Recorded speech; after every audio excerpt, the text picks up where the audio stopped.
Un saludo muy cordial y sincero para cada uno de nuestros hermanos y amigos. Desde aquí, este es su programa, contestando tu pregunta a través de la Biblia, yendo punto sobre punto. Y siempre constituye un santo reto, un santo desafío, el que podamos atender los grandes temas de la Biblia. Y yo me siento honrado y privilegiado de poder compartir con ustedes estas doctrinas que provienen de la palabra de Dios. Y ustedes saben que en la última presentación hablamos acerca de ese triste suceso que cambió realmente y alteró la naturaleza humana. Así que vamos a continuar en esa línea.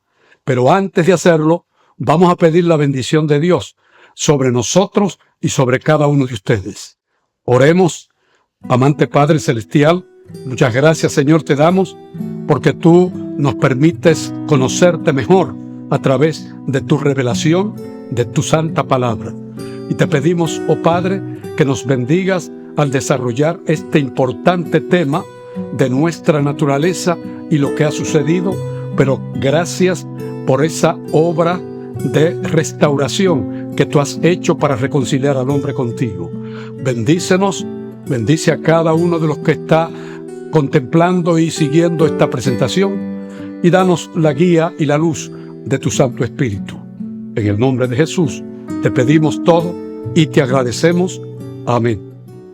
Muy bien, hermanos y amigos, entonces indicamos en la última ocasión que la tragedia que el hombre cayó cuando sucumbió al pecado, esta situación realmente puso en marcha toda una acción de parte de Dios. Él no se quedó con los brazos cruzados. Así que por eso la palabra nos dice que desde antes de la creación de este mundo, ya Dios había hecho provisión para hacerle frente a esta terrible emergencia. Y eso nos llena de satisfacción el saber que Dios no dejó abandonado al hombre cuando cayó en el pecado.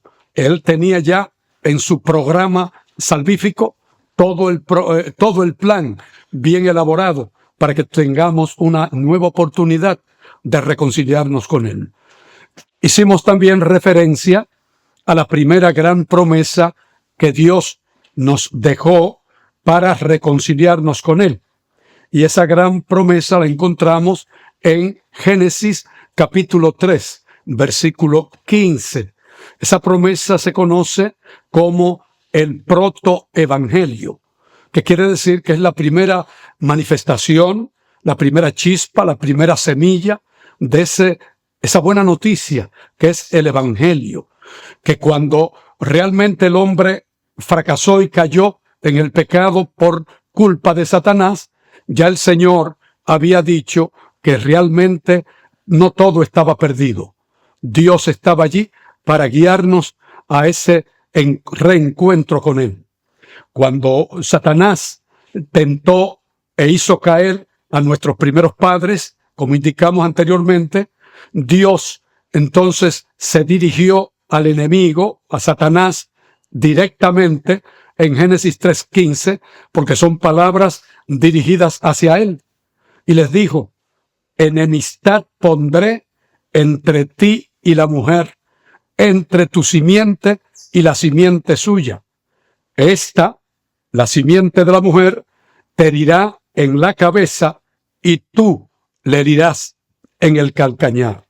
Así que ya vemos que el Señor, en esa cápsula de esa promesa, nos dice que Dios tendría una salida para nosotros.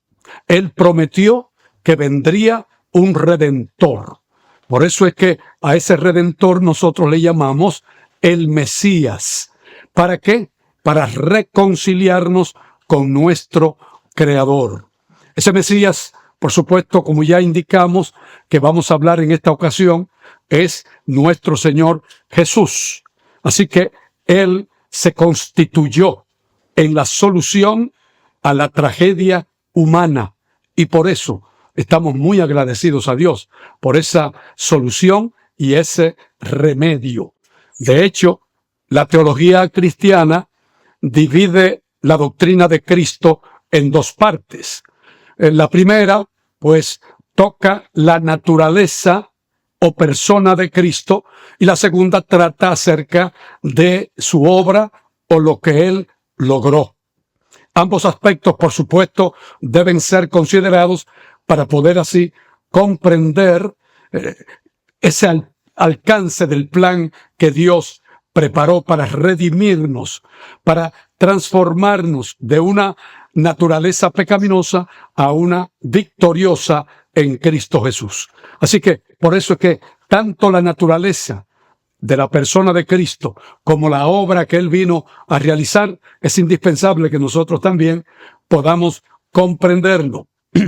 Los escritores del Nuevo Testamento, por ejemplo, atendieron la cuestión de, primeramente, quién era Jesús. Y yo creo que eso es importante que nosotros lo consideremos. Desde la perspectiva de la fe cristiana, pues Dios y Jesús son inseparables y cada uno es la clave para poder comprender al otro. O sea que se complementan en esa simbiosis divina para que nosotros podamos entender quién es Dios y su naturaleza. En fin, Jesús es básico para que podamos entender a Dios.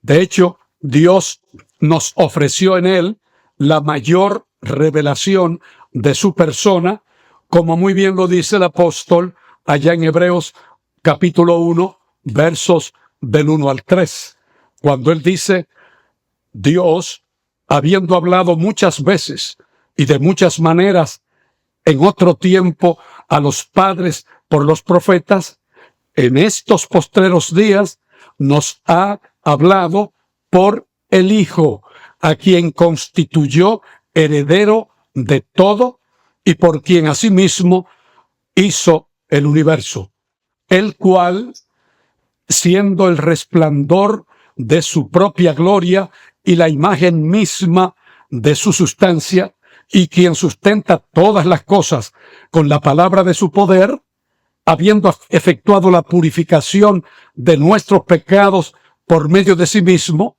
entonces se sentó a la diestra de la majestad en las alturas.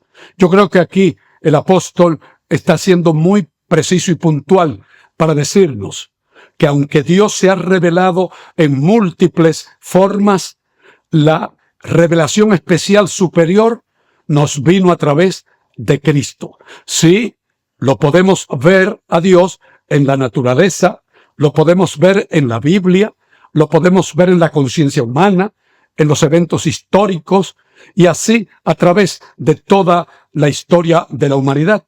Sin embargo, donde llegamos al clímax de la revelación de Dios es en la persona de Cristo. Sí, el cristianismo realmente es la única religión en este mundo donde Dios es tanto personal y conocible. De hecho, se nos invita a entrar en una relación estrecha con Él. No podemos decir eso de otras religiones donde los dioses de esas culturas podrían ser personales, pero muy distantes. Ellos no se dan a conocer porque están en un nivel muy superior. Dios también es trascendente, pero también Dios es inmanente porque se nos da a conocer, aunque está sobre todas las cosas. Así que esto lo que nos conlleva es a una promesa que encontramos en el Evangelio según San Juan, capítulo 1, verso 12. Y aquí tenemos esta hermosa promesa, que a todos los que los recibieron, a Jesús, a los que creen en su nombre, les dio el derecho, y la palabra original allí es exousia, que significa les dio el poder y la autoridad de ser llamados hijos de Dios. Ese es un privilegio muy grande y muy significativo para nosotros. No somos cualquiera a la vista de Dios, tenemos mucho valor, pero nos dice esa promesa que primero usted y yo debemos creer y reconocer el nombre de Jesús, ¿verdad?, de manera personal. Y esta para nosotros debiera constituir una hermosa noticia, y es que a través de Jesús nosotros podemos orar a Dios considerándolo como un Padre. Es más, lo podemos llamar con un término muy especial en arameo, que es Abba. Llamar a Dios Abba Padre es una expresión de íntima relación con Él. Entonces dice Pablo en Romanos 8:15, precisamente en esa misma línea, pues no habéis recibido el espíritu de esclavitud para estar otra vez en temor, sino que habéis recibido el espíritu de adopción, por el cual clamamos Abba Padre. En otras palabras, nosotros al ser adoptados por Dios, esta es una relación muy estrecha e íntima y que tiene mucho valor. Cuando Él nos adopta, nos recibe como hijos en propiedad. Y ahora nosotros con afecto, con cariño, le decimos: Señor, tú eres mi papi, tú eres mi Abba, tú eres mi Dios que me has adoptado, y por eso yo te digo, gracias, papá. Sí, nosotros podemos decir que Jesús fue más que el fundador de la religión cristiana. Él es, en realidad, el que le da forma a nuestras doctrinas. Sí, a nuestras doctrinas que a la vez vienen a ser Jesús el fundamento básico de nuestras creencias. Y cuando hablamos de la solución al problema del pecado del hombre, le conocemos a esto como la doctrina de la salvación, la cual es esencial para nuestra existencia. Si no tuviésemos esa doctrina de la salvación de parte de Dios en nuestro favor, no tendríamos ninguna esperanza. Pero yo quiero decirte que si tú tienes esperanza, yo tengo esperanza de salvación, porque el Señor lo ha prometido, lo ha fraguado y pagó el precio más alto para poder asegurarnos esa salvación. Bien, pasemos entonces ahora a analizar la persona y la obra de nuestro Señor Jesús. Y la pregunta primaria que debemos lanzar es: ¿y cuál es la relación entre Jesús y Dios? Lo primero que debemos indicar es que ambos son inseparables. Y una clave para entender al otro es que conozcamos a uno, y así viceversa. El que me ha visto a mí, le contestó Jesús a su discípulo, ha visto al Padre, y viceversa, porque el Padre y yo somos uno. Y eso es una gran verdad. Así que Dios se revela a sí mismo a nosotros más completamente, como indicamos anteriormente, en la vida y también en el ministerio de nuestro Señor Jesucristo. Y de hecho, es tan íntima esa relación entre ambos que podemos decir que Dios es Jesús y Jesús es Dios. Veamos ahora lo que nos dice Juan al respecto. ¿Por qué podemos decir que Dios es Jesús y Jesús es Dios? Bueno, podemos ver en el Evangelio según San Juan, allá que Él nos ofrece esas declaraciones claras y precisas en cuanto a esa mutua relación entre el Padre, el Hijo, entre Dios y Jesús. Y Él lo dice en esos versículos del capítulo 1 de San Juan, donde leemos, comenzando el Evangelio: en el principio era la palabra, era el logos, era el verbo. Y la palabra, o el logos, estaba con Dios, y la palabra era Dios. Esa palabra, nos dice Juan, se hizo carne y habitó entre nosotros. Así lo declara el apóstol en Juan 1:14. Y entonces, cuando nosotros tenemos esa declaración y ese verbo, Esa palabra se hizo carne y habitó entre nosotros y vimos su gloria, gloria como del unigénito del Padre, lleno de gracia y de verdad. Entonces, esto significa que la encarnación de Jesús nos demuestra que Jesús, en primer lugar, está cerca de nosotros. Ese es el primer punto importante, que Dios se acerca a nosotros. De hecho, allá el apóstol Pablo, en 2 de Corintios, capítulo 5, verso 19, nos dice que en Cristo Dios estaba reconciliando al mundo con Él. O sea que si hay una declaración puntual y clara del apóstol de que Él vino para reconciliarnos con Él a través de su instrumento, el Hijo de Dios, que tuvo la disposición de someterse a la deidad, al Padre y al Espíritu Santo, para encarnarse, vestirse nuestra ropa, calzarse nuestras sandalias para ser como nosotros. Jesús también declaró de sí mismo en Juan capítulo 14, verso 6, esa declaración tan conocida: yo soy el camino, la verdad y la vida. Nadie viene al Padre si no es por mí. En otras palabras, entonces, cuando Él dice yo soy, está asumiendo su rol divino. Y cuando dice que es el camino, es porque nuestra única vía de acceso a Dios. Y cuando nos dice yo soy la vida, es porque el único que nos puede dar esa vida, que la palabra original en el Nuevo Testamento es Zoé, que significa la vida eterna. De hecho, es también la misma vida que Él declaró en Juan 10, cuando Él dice, el ladrón no viene sino para hurtar, matar y destruir.